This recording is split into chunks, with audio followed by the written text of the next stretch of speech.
Soomaaliya waa wadankii qaaradda Afrika, godob ahaan geeska Afrika, weliba waxaa la wadaago dhanka galbeed dalka Itoobiya, dhinaca waqooyi galbeedna dalka Djibouti, dhinaca koonfur galbeedna wadanka Kenya, gacanka berbere dhanka waqooyi iyo dhanka bari ilaa koonfureed badweynta Muqdisho ama Soomaali Peninsula Sea.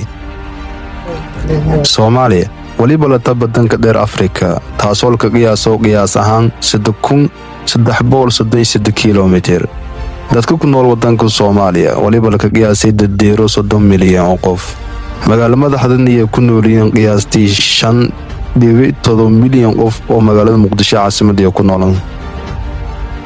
dadka Soomaaliya 9.8% waa qowmiyadda Soomaalida. afka rasmiga ee dalka waliba Soomaali.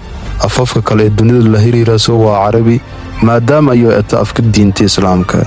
inkastoo afku koowaad u seeyay af Soomaali, haddii waliba uusan shalbay afar lahjadood.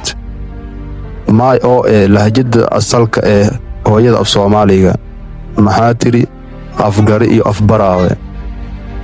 Soomaalida waa dad taariikh faawiin leh, boqolkiiba boqolna waa muslimiin sunni ah.